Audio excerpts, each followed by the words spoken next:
हम्म। आंख बंद करके क्यों प्रसन्न हो रहे हैं पता है तुम लोग को? क्योंकि अ, थोड़ी देर पहले हम वासी व देश के जो सदगुरु कबीर साहब परिचय अंग में बोले, उसका एक नया अर्थ कुदरत के द्वारा, ईश्वर के द्वारा सुझाया गया, पर वो अभी नहीं बताएंगे।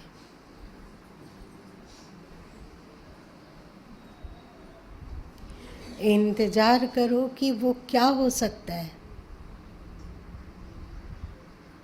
एकाक साखी याद है अम्बासी व देश के? बोलो तो, गा के बोलो। हम वासी वा देश के जहाँ 12 मास बसंत, प्रेम झरे विग से कमल, भीजत है कोई संत, भीजत है कोई संत रे प्राणी, भीजत है कोई संत। हम वासी वा देश के 12 मास बिला,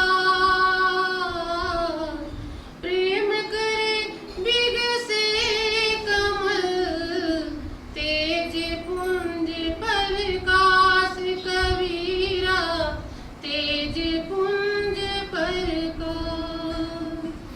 ये इस तर्ज वाला एक बार हम लोग कीर्तन करके देखें।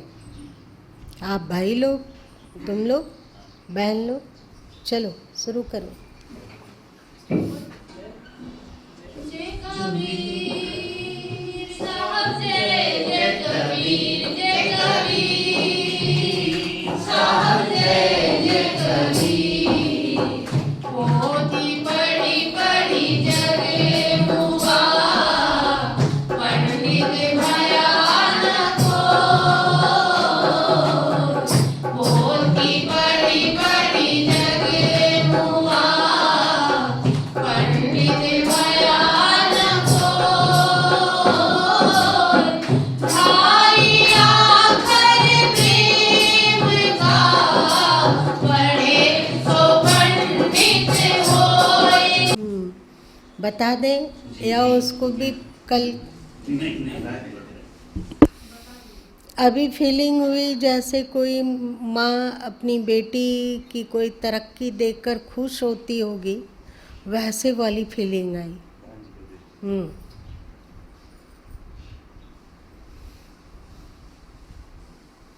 इसका मतलब कहीं न कहीं मोह का संस्कार कभी विगत जन्मों का है।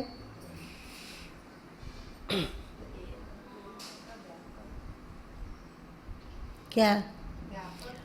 मोह शून्य प्रेम, बड़ा चटपटई, बड़ा मीठा, बहुत सुस्वादु। मोह रहित मतलब क्या होता है कि ये मेरा है, वो तेरा है। जहाँ हुआ कि ये मेरा है, वैसे ही उसमें छुपा हुआ है कि कुछ तेरा भी है। हाँ। और जब मेरा है सोचकर कुछ किया जाता है तो वो मोह बनता है। और जो ना मेरा ना तेरा, सब उसका।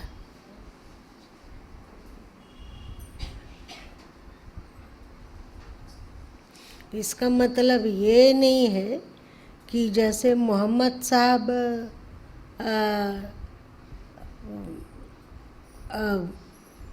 कुरान में लिखे शराब पी तो दोजख में जाओगे। तो एक मुस्लिम बहुत ही शराबी था,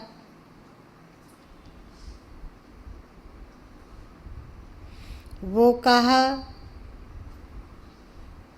उससे मौलवी पूछा तो क्यों शराब पीता है, क्या कुरान नहीं पढ़ता है? फिर क्या बोले थे बताओ? एक साथ सब पूरा कुरान को नहीं ले पाएंगे। एक एक जो मंत्र है, एक एक जो सूत्र है, थोड़ा थोड़ा करके जीवन में उतारते हैं। अभी जीवन में उतार रहे हैं शराब पी, आगे की बात इस जन्म में हुआ तो ठीक है, नहीं तो वैसे ही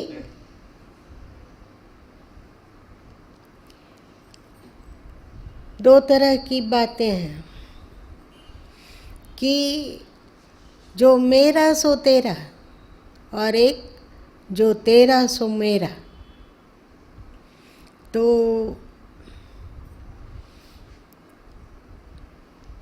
एक व्यक्ति विचित्र स्वार्थी होने लगा, दूसरे के घर को जाता तो वहाँ देखता कि यदि कुछ स्वादिष्ट व्यंजन बने हुए तो बिना किसी को पूछे, बिना किसी से पूछे, बिना किसी से आदेश लिए बेवकूफ़ की तरह एक कुर्सी घसीट के ले आता और भर पेट खा लेता।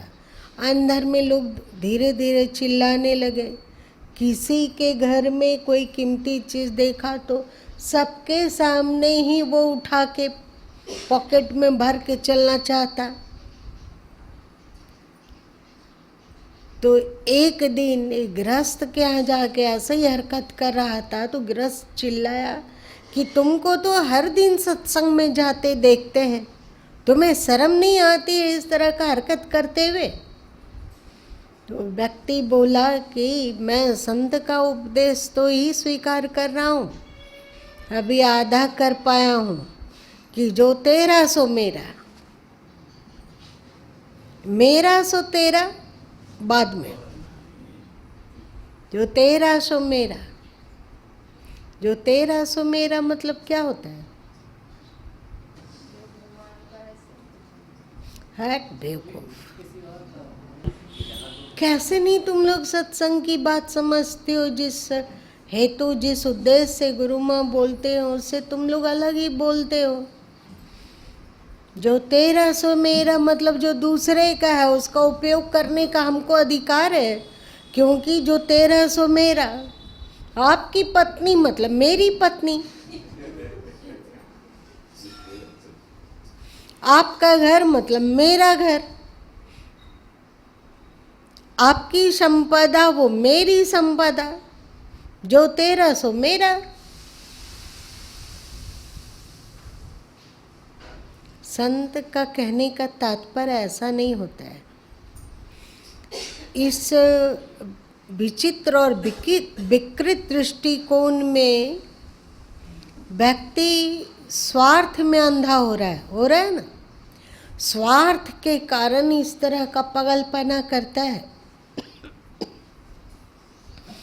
जो तेरा सो मेरा, इसका तात्पर्य होता है कर्तव्य पालन के लिए है। जो तेरा सो मेरा, अधिकार जताने के लिए जो तेरा सो मेरा नहीं होता है। समझ गए?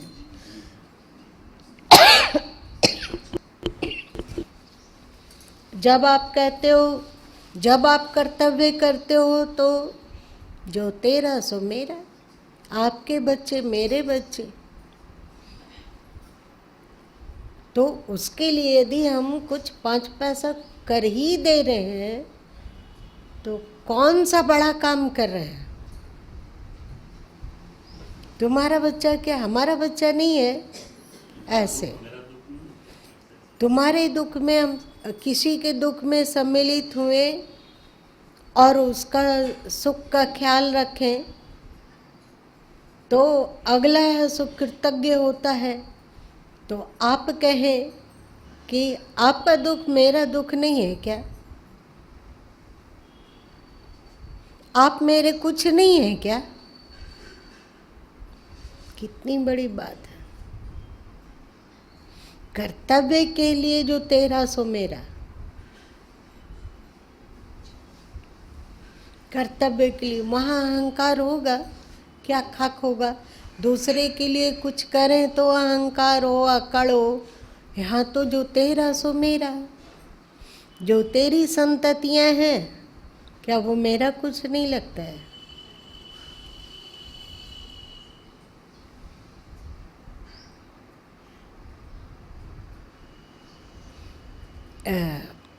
ये गीता एक लिखी होगी दृष्टांत हम सबकी गुरु माँ में,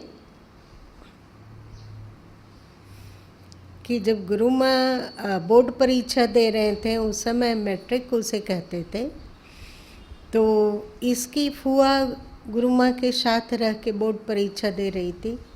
गुरु माँ के साथ रह के वो भी पढ़ती थी, गुरु माँ भी पढ़ते थे। तो उसको अजीब तरह का साड़ी पहनने का शौक़ था। मतलब 3 साड़ी को वो 2 साड़ी बनाई हुई थी। एक आधा साड़ी को एक साड़ी में जोड़ दी थी और आधा साड़ी को एक और में जोड़ दी थी।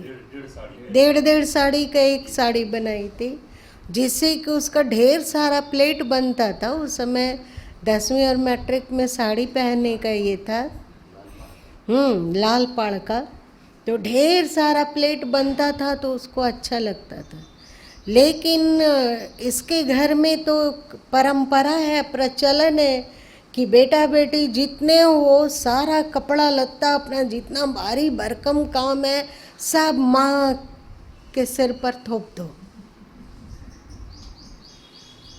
मेरे साथ रह तो रही थी, पर उसको जब रविवार आया और उतना बड़ा साड़ी धोने का समय आया, तो उसका मतलब हालत पंचर हो गया। कभी की नहीं थी, हमेशा माँ करी थी, माँ ऐसो धोती थी, माँ ऐसो कलफ डालती थी, माँ आयरन करती थी, अथवा और कोई माँ हो कोई हो, सब कुछ वही करती थी।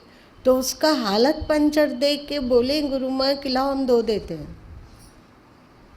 तो बोली ऐसा क्यों बोल रहे हैं, ये तो हमें पाप लगा दीजिएगा। आप सोचते हैं मेरी क्या स्थिति होगी, हम कहीं के नहीं रह जाएंगे। उस समय उसके दिल में थोड़ी थोड़ी भक्ति जागने लगी थी। तो गुरु माँ बोले कि तुम मेरी कुछ नहीं हो, तुम्हारा हमसे कुछ रिश्ता नहीं है। तुम्हारे दिल में मेरे प्रति भक्ति है और समर्पण की भावना है, तो ये जो देह है वो किसका है बताओ? तुम्हारा है तो बोल दो, तो मेरा कोई अधिकार ही नहीं रहेगा। और तुम बोलोगे कि नहीं ये तो आपका है, तो हम अपने देह का अपनी साड़ी धो रहे हैं, तो तुमको काहे परेशानी हो रही है? समर्पण की बात। वो बेचारी एकदम ठक हो गई कि अब क्या बोले।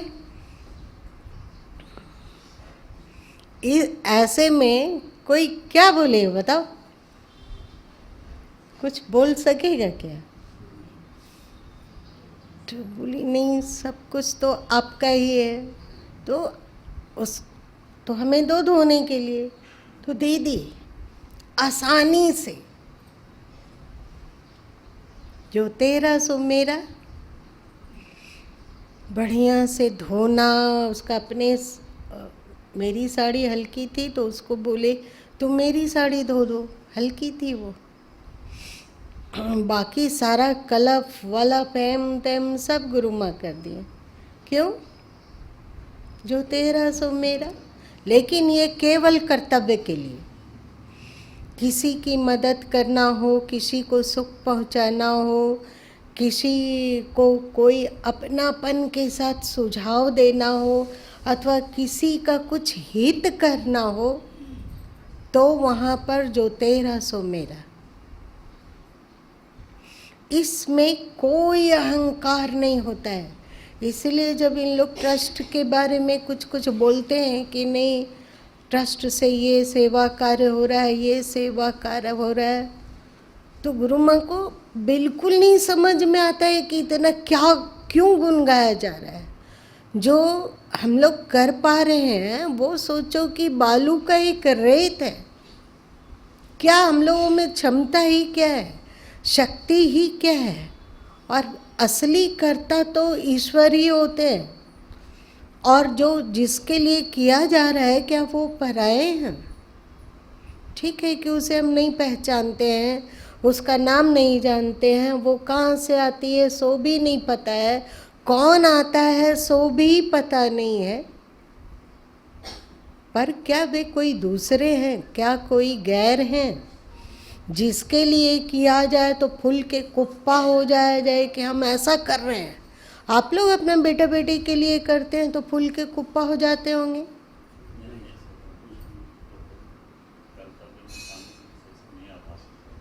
नहीं ना होता है। तो अभी क्या है कि जो मेरा सो मेरा, जो तेरा सो मेरा, वो नहीं है। मेरी बात समझ में आई?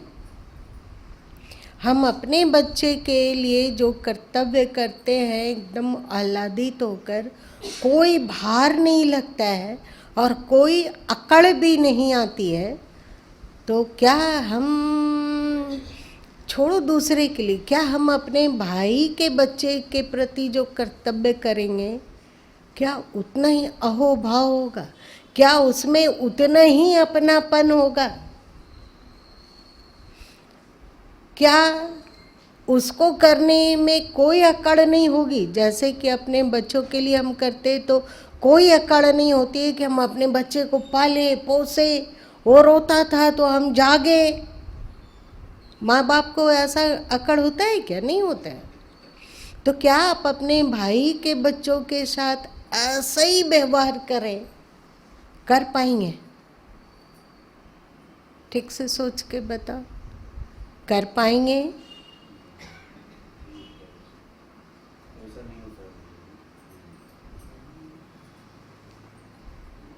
कोई कर पाएगा?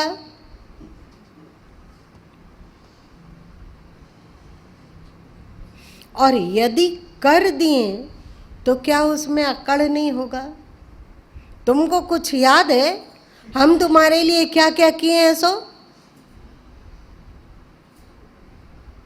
कि भूल गए?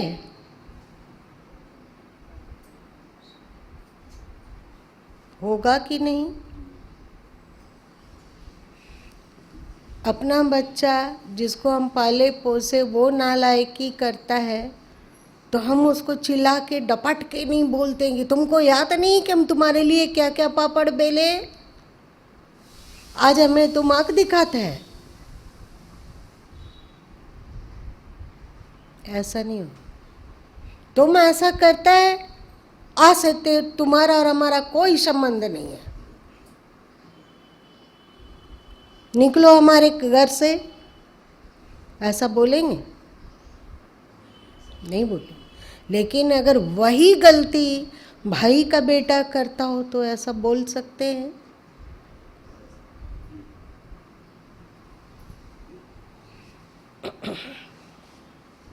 यही है, यही है। क्या यही है?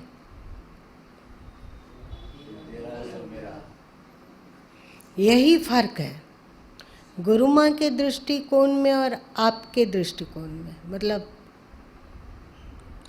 समझ में आई बात? वहाँ है कि गैर, वो अगला गैर है।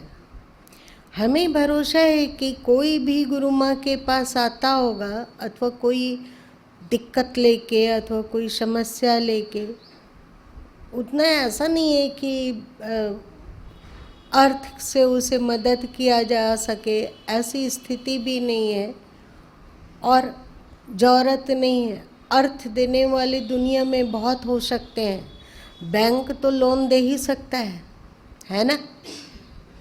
पर अपनापन और प्रेम बाजार में नहीं मिलता है। सही?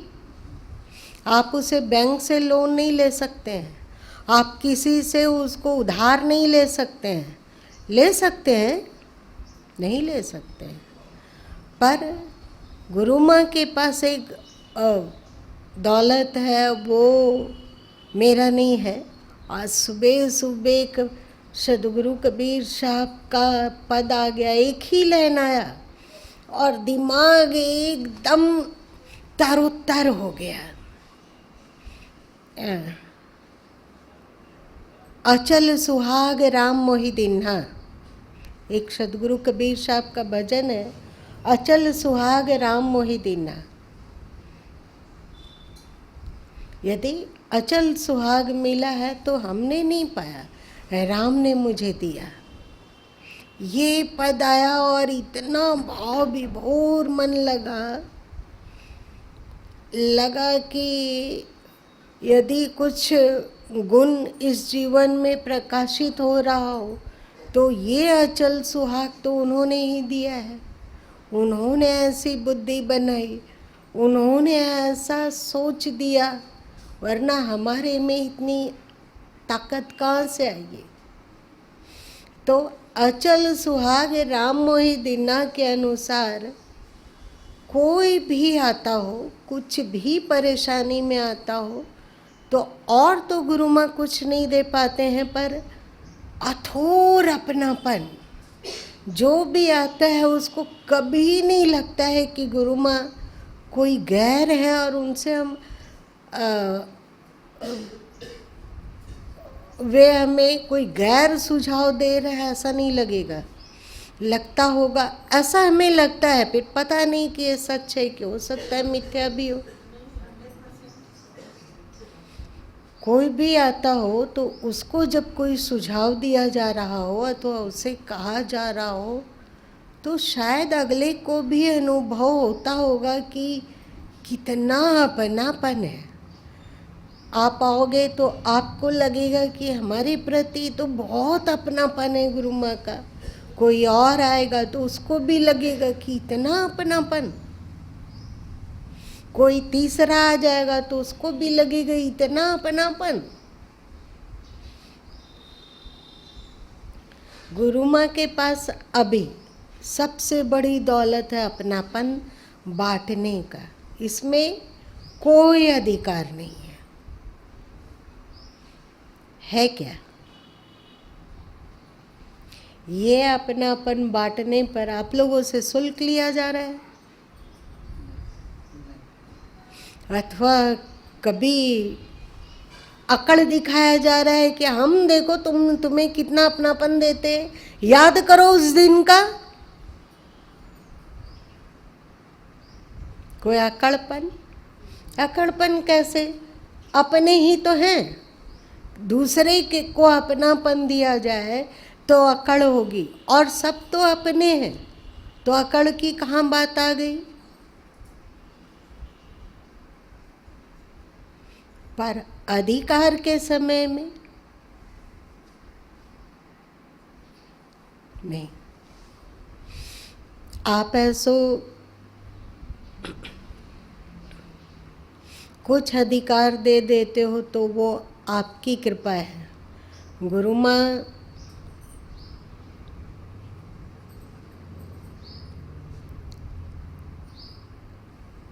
अधिकार पाने के न पात्र हैं न अधिकारी हैं। वो आपकी कृपा है जो कि थोड़ा सा अधिकार दे देते हो। जैसे अभी गुरु माँ अपने ऊपर ही द्वेष किए, अपने से ही। क्या है? देखो, इसी को होश कहा जाता है। हमेशा सावधान कि मन में क्या आया, पल पल की जानकारी हो, पल पल होश हो। अभी जब आप लोग गा रहे थे कि गुरु से कर मेल गमारा, गाए ना? आप लोच नहीं ला रहे थे, तो जरा गुरु माँ थोड़ा कड़क से बोले कि आप के लोच नहीं ला रहे हैं, बीच में ही एकांत मतलब पंक्ति के अंत में आकर एकाएक बंद कर दे रहे हैं। तो गुरु माँ को हुआ कि अरुण जी को कितना अच्छा लगा होगा कि इस उम्र में कोई तो है जो कि अपना समझ के डांट पाता है। तो गुरु माँ को हुआ कि लेकिन गुरु माँ ऐसा कोई कर्म नहीं किए कि हमें कोई डांट पाए। हमारे पास तो ऐसा कोई नहीं है जो कि हमें डांटे। तो एक तरह से आपसे द्वेष हो गया, कि आप कितने भाग्यशाली हैं कि इस उम्र में भी कोई अपना समझ के कड़क के बोल पाता हो, लेकिन गुरु माँ के पास तो ऐसा कोई नहीं है। तो ये अधिकार गुरु माँ आपसे छीने नहीं है, आप दिए। वैसे मेरा अधिकार किसी पर कुछ भी नहीं है, पर आप लोग दयालु हैं, आप लोग कृपालु हैं कि इतना अधिकार दे देते हैं। गुरु माँ के साथ तो ऐसा नहीं है, कोई नहीं डांटने वाला है, कोई समझाने वाला भी नहीं है, और अगर कोई समझाता है तो कोई फर्क नहीं पड़ता है। इसीलिए जाने दो, अधिकार नहीं, अपनापन। और इस अपनापन को कर्तव्य कहकर छोटा मत कर देना। कर्तव्य क्या, कौन सा शब्द, एकदम उत्सठ शब्द है। उत्सठ मतलब क्या होता है? उसमें बेकार का चीज है।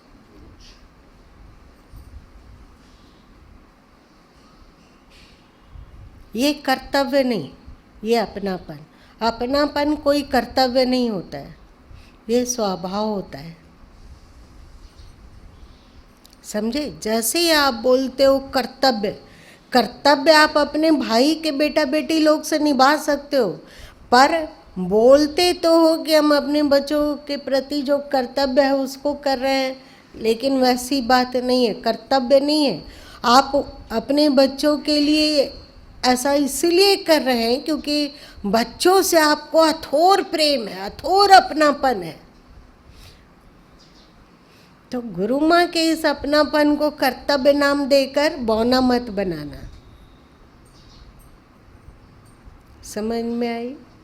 ये सब क्यों उठ गया और इतना राम कहानी हो गया? तो वहाँ जो अपना इंटरव्यू दी थी, उसमें एक अपना उनमें दिख गया एक झलक अपनी बेटी बहन। नहीं, बेटी कहे, क्योंकि गुरु माँ तो माँ ही है। माँ, हम लोग की बहन। ऐसा अपनापन यदि आप सबों के भी जीवन में आ जाए, कितना मधुर होगा जीवन, सोचिए। स्वार्थ बचेगा, अहंकार बच जाएगा।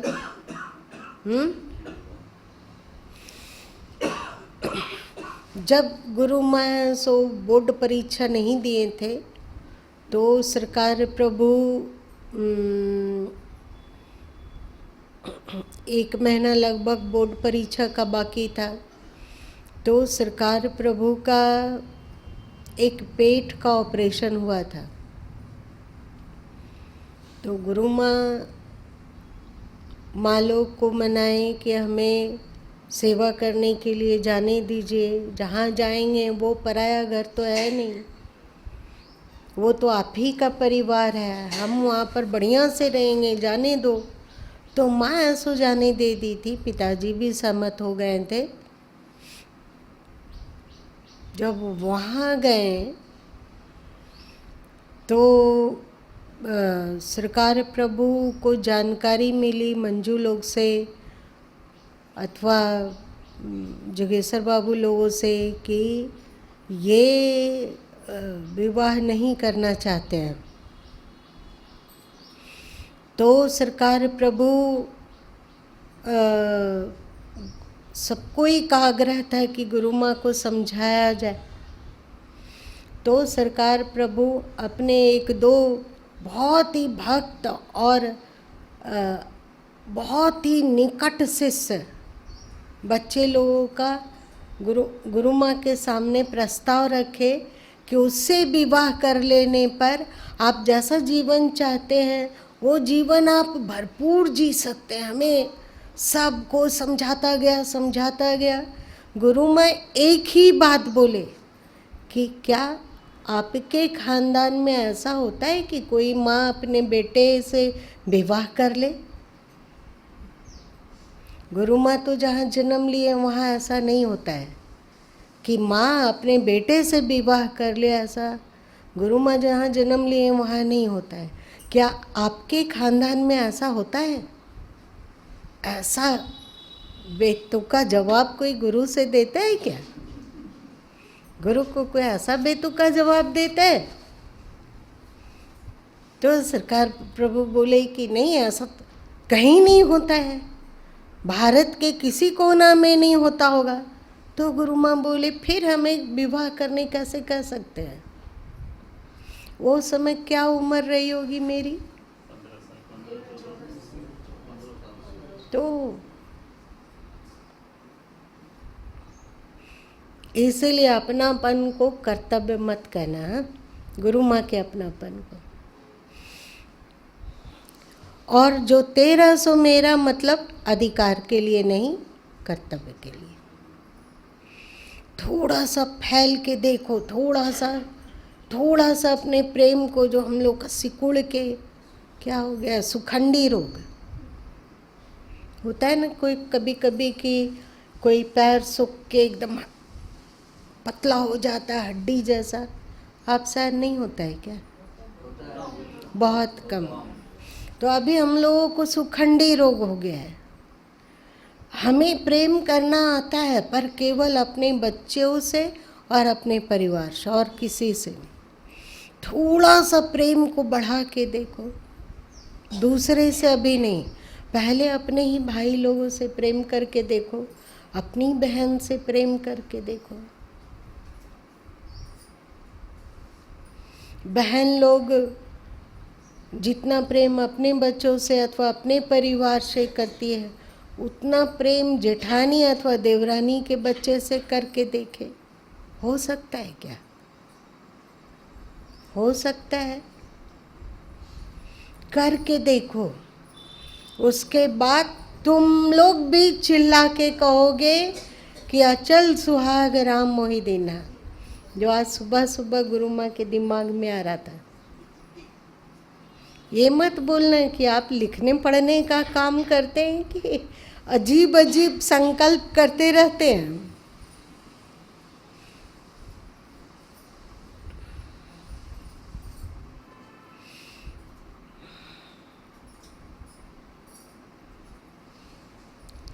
एक बार कोई गुरु माँ से पूछा कि अब तो जो जीवन का उद्देश्य होता है पाने का, वो आप पा चुके हैं, तो ये जप तप अथवा व्रत अथवा और कुछ ये सब क्यों करना चाहते हैं? ये सब से आप बहुत ऊपर उठ गए। तो गुरु माँ कहते हैं कि मेरे पास पूंजी सीमित है, और तप करने से पूंजी बढ़ेगी। तो कोई दुखी यदि आ पाया तो उसके लिए उसे यदि संभव हो सकेगा तो अपने तप का एक छोटा सा हिस्सा देकर उसके दुख को दूर करना आसान होगा। लेकिन यदि तप की पूंजी नहीं रह पाई तो कोई भी दुख सुनाने आएगा, तो हमारे पास ही तप की पूंजी नहीं है तो अगले को क्या दे पाएंगे? है कि नहीं? अगले के पास उतना धर्म नहीं है, उतना पुण्य नहीं है जो कि उस वस्तु को पा सके। बहुत लोग होते हैं, लोग कहते हैं कि हमारी दुकान नहीं चलती है। वे इस समस्या को लेकर गुरु माँ के पास आते हैं।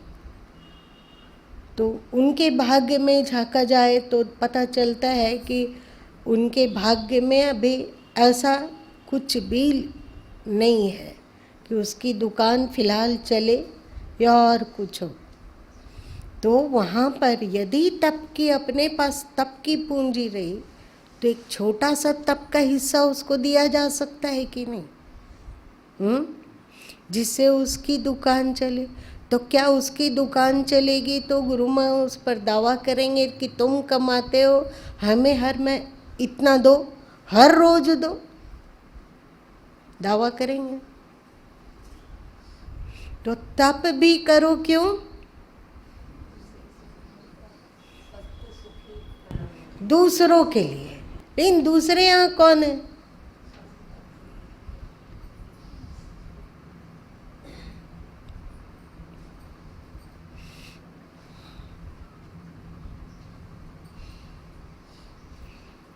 एक जरा सा मन का विस्तार करके देखो, प्रेम का विस्तार करके देखो, तब पक्का है कि दिन भर मुस्कुराते रहोगे। और कहीं अकड़ नहीं, कोई अहंकार नहीं, कोई दूसरा को दिया जा रहा हो तब का हिस्सा, चाहे अपनापन, तो जिसे दिया गया वो तो अपने ही थे। समझ गई रेखा?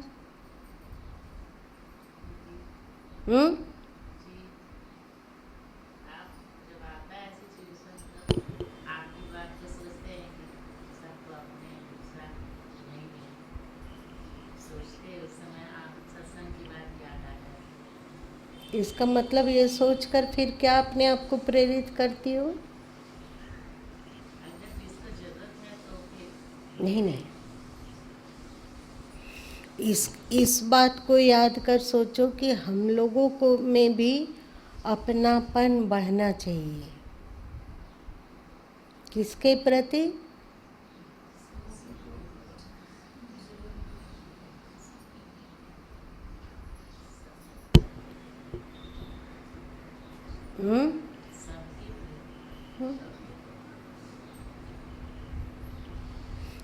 मत जोड़ना कि ये मेरी जाति के हैं कि नहीं, ये मेरे परिवार के हैं, इनसे हमारा खून का रिश्ता है कि नहीं, मत जोड़ो।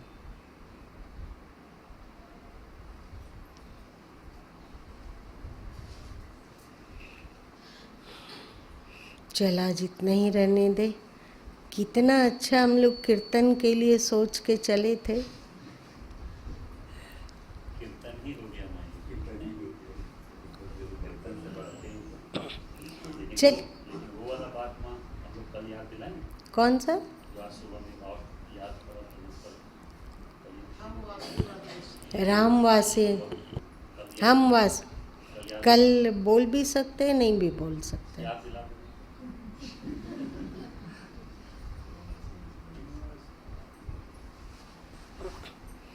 ये हम लोग 4 लाइन कीर्तन कर लिए तो कीर्तन भी हो जाए और समापन भी हो जाए।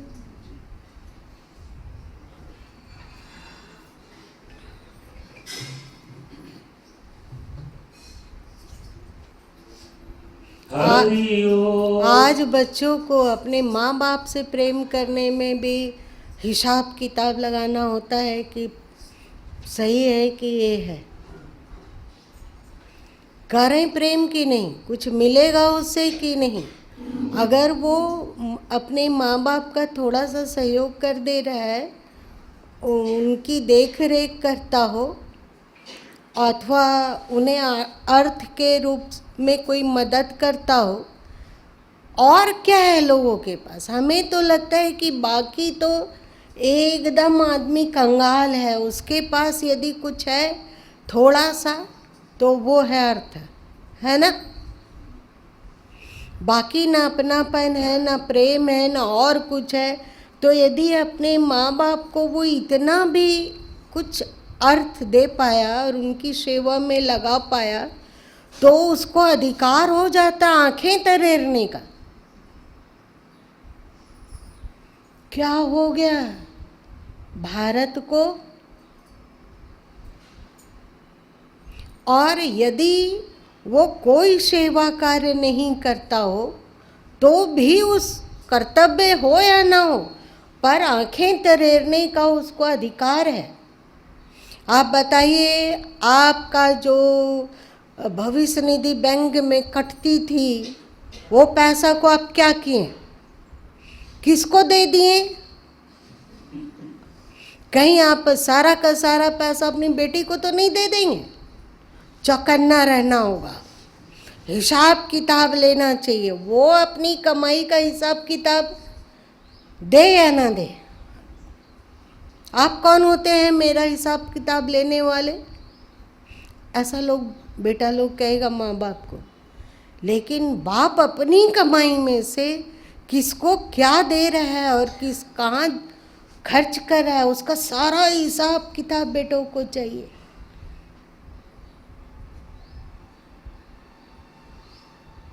देख तेरे संसार की हालत क्या हो गई भगवान, कितना बदल गया इंसान। आप हमारा हिसाब किताब लेने वाले कोई नहीं है, पर बेटा हिसाब किताब मांगता है। यही पहचान है कलयुग का।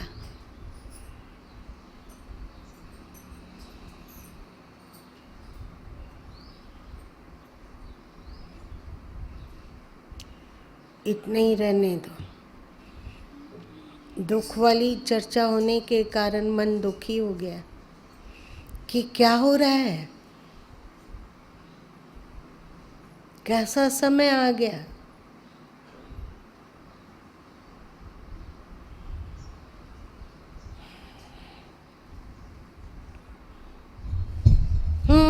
कोई बात नहीं, दूसरे लोग चाहे कुछ जो भी करे या ना करे, पर जो यहाँ आते हो वो अपने माँ बाप को भगवान से भी अधिक प्रेम करना,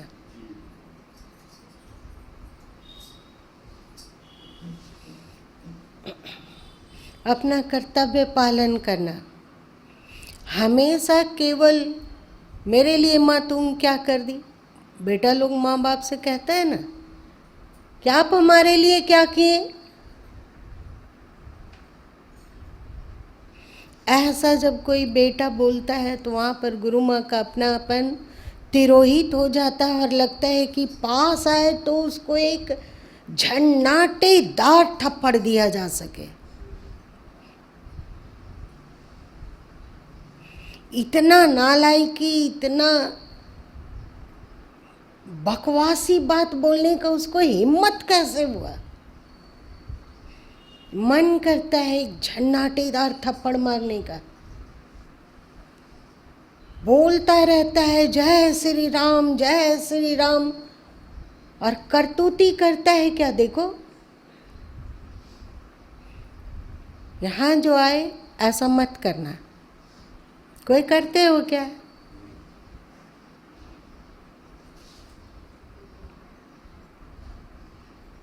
बेटी लोग बोलेगी हम लोग तो ऐसा नहीं करते हैं। माँ बाप का तो आदर देते ही हैं अपने माँ बाप को, और पति के माँ बाप को। पति का कान मत उमेठना कि तुम अपने माँ बाप को क्यों कमाते, उसको भरने का था तो तुम विवाह क्यों किया। ऐसा नहीं कोई बोलता है क्या? तो गुरु माँ जानते कैसे? आप ही लोग से तो सीखते हैं ये सब।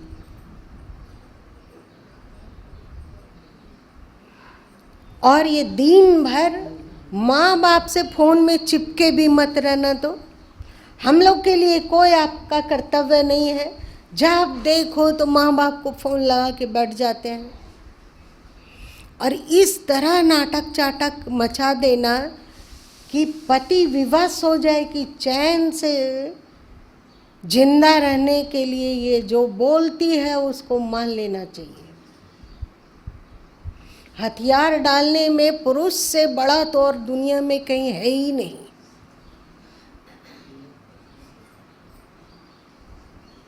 बोलो मैं क्या करूं, आज्ञा दो देवी। ऐसी बहन लोग को नहीं बनना चाहिए। कम से कम यहाँ आने वाली बहनों को तो बिल्कुल नहीं। उल्टे यदि पति नालायकी करता हो, अपने बच्चों को तो देखता हो पर अपने माँ बाप को नहीं देखता हो, तो पत्नी लोगों को चाहिए कि वो समझाए कि ये पगलपन आप कहाँ से सीख गए। वो आपको जन्म देने वाली माँ है, वो आपको पालन करने वाले पिता हैं, उनके साथ आप ऐसा व्यवहार कैसे करते हैं? कौन सा हम पाप किए जो आप मेरे पति बन के आ गए? ऐसा बहन लोग बोले तब गुरु माँ को लगेगा कि आप लोग सच में हमारे शिष्य हैं।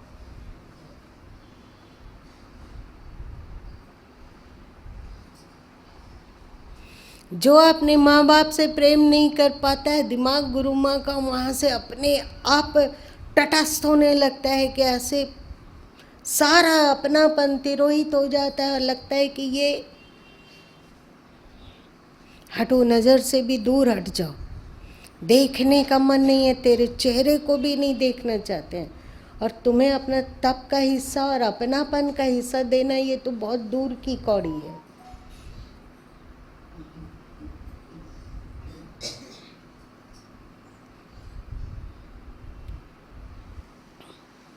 चलिए।